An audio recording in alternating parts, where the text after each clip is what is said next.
So there are some new developments here. If you've not been paying attention, I don't blame you.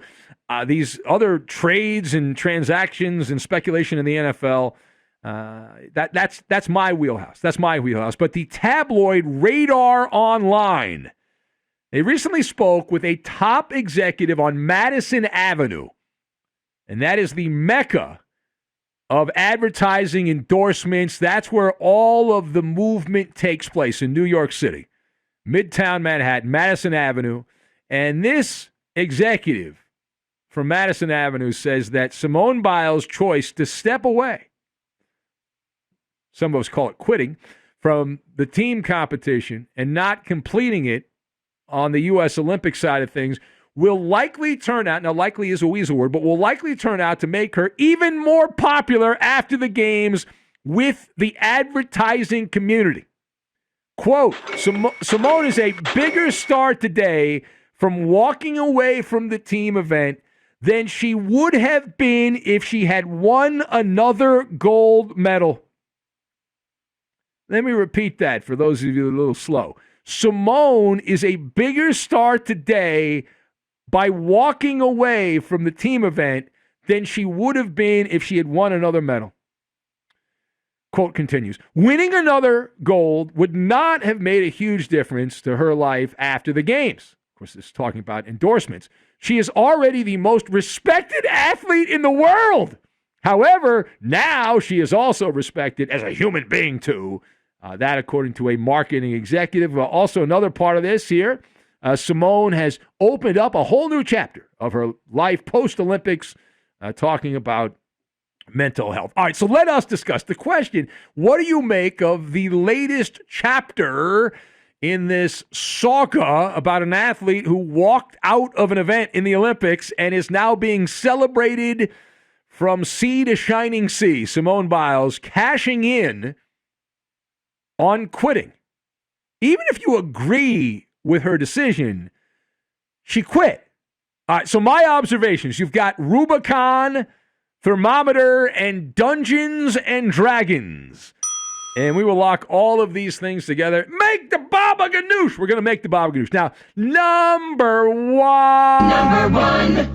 So, full disclosure, the reason we brought this up, this is validation. It is confirmation of what we were saying in a previous episode of the show. And it turns out, according to the people that have the power to make these decisions on Madison Avenue, we were spot on.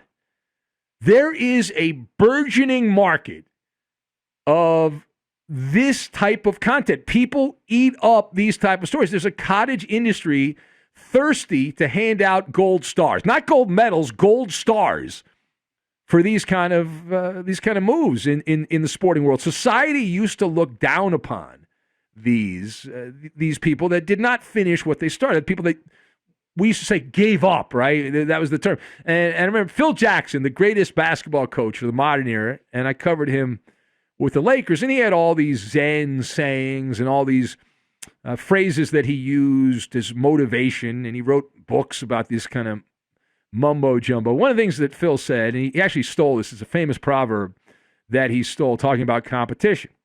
And it is, and I think he put this in his book, fall down 7 times, stand up 8.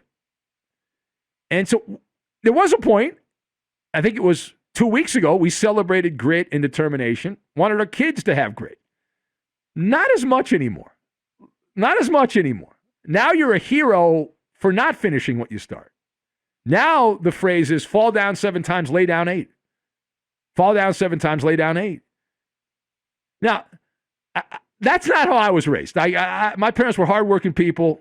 My mom opened a mailing business, and my dad worked there as well. And the whole family worked in it. It was 7 days a week. But they instilled that you have to put your nose down. You have to finish what you start. I always bring up the code of the West. I'll bring it up again, right? Finish what you start. Take pride in your work.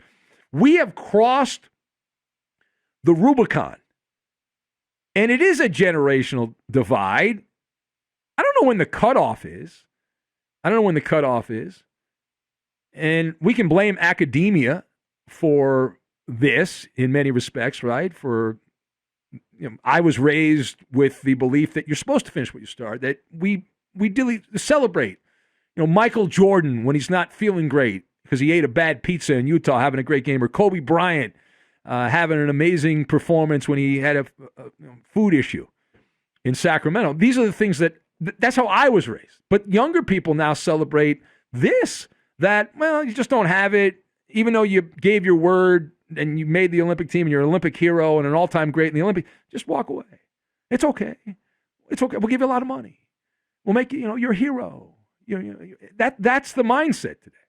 And again, we crossed the Rubicon, the importance of powering through.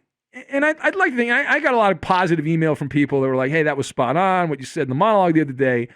When the going gets tough, nowadays they endorse getting into the fetal position and sucking your thumb.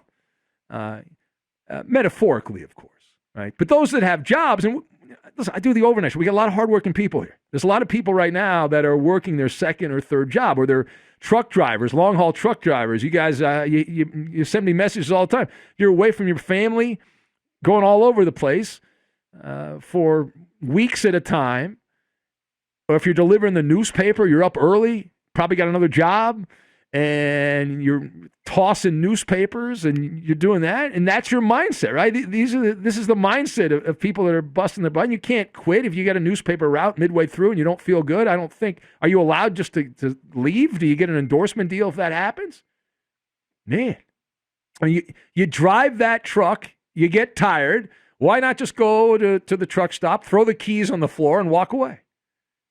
And society will celebrate you. If you work in a factory and you're making car parts, just wander away and see what happens. But pro athletes they really have it made in many respects when it comes to this kind of stuff, because the normal common person, the lay person, cannot do this. The lay person is expected to finish what they start, and in most places, if you overcome adversity, you're celebrated as an athlete. Mentioned Michael Jordan, Kobe Bryant back in the day, and still true to many respects. Giannis Antetokounmpo had a very serious injury against Atlanta, and he came back and led the Milwaukee Bucks to the NBA Finals. He's celebrated for that. He would have also been celebrated if he hadn't been able to play because he didn't want to risk it. Right? If you do a belly whopper under adversity, you are propped up as a sacred cow. You're untouchable. All right, second thing. So the blue check marks think I was being mean to Simone Biles. I'm going to push back against that. We actually give Simone Biles tremendous amount of credit. She's at the age of 24, and she's already figured out the system, right? She's figured out the system. She took out her thermometer and got the temperature in the room. She saw, and she admitted this, she saw how popular Naomi Osaka became, even more popular with her shenanigans at the French Open with the tennis media, and she realized that this is socially acceptable to give up. All right, this is okay, and people will pat me on the back and say, good job by you. And to her credit, she pounced on the opportunity. I don't doubt that she wasn't feeling great that day. I don't doubt it. What I do question is finish what you start, right? Gut it out. And so she's been able to take advantage, and it's a very smart woman playing the system. It's a genius move. It really is. Because in this story from Radar, they had a quote, suddenly the greatest Olympian of all time is vulnerable, right? And she's connecting with a whole new group of people and all this. And there was a quote that I read here that she has won everyone's hearts. Cha-ching, cha-ching, cha-ching. And champagne wishes and caviar dreams. And good for her. She's laughing all the way to the bank. And as they say in Wall Street, there's a famous phrase on Wall Street, get that dumb money. Get that dumb money. The sheep have decided that you're a hero. You are a hero for going AWOL. And they make you the archangel. You are the archangel. And that line also, that she is already the most respected athlete in the world. What kind of bath salts are they snorting? Like, the only time most people think about Simone Biles is during the Olympics, right? And she, 4 years ago, or 5 years ago, the last Olympics. And she's not on the radar for most folks 99% of the time. So why was she already the most respected athlete? Can someone, I'm not that bright, maybe you can tell me why she's the most respected athlete prior to this. Who makes that call? Is there a panel of judges? Is there a court that makes the call? Well, you're the most respected athlete. What does that even mean? Now, they claim that Biles is appealing to a wider audience. I don't disagree with that. Wider than gymnastics fans. That's always been the case. There aren't many gymnastic fans to start with. That's a finite group of people. The Olympics appeal to patriotism more than anything. You wrap yourself in the flag for whatever country you're pulling for. All right, final point. So Simone Biles will end up making more money from this story than if she had won another medal. That's the big takeaway. And you can expect savvy athletes to seize the opportunity going forward. Simone Biles followed the lead. She parroted what Naomi Osaka did. She pretty much admitted as much that she, followed Naomi Osaka's story. So who's next? Why wouldn't you? You don't have to face the music. You're given a human firewall to guard you. And it's just like Dungeons and Dragons. They give you the cloak of protection. You have the silver bullet, the magical solution to a complicated problem. Showered with compliments. Anyone that dares say anything against the orthodoxy, oh man, you can't go against groupthink. Oh no, there's no room for dissenting opinions. No. And a lot of media types, they love a good sob story, right? It's been a urinating match. No, I am going to give the most breathless compliment to Simone Biles. Bravery, courage, role model. Yeah, okay. Listen, she's a great Olympic champion from the previous Olympics, but this, not so much. Not so much, right? Not so much. And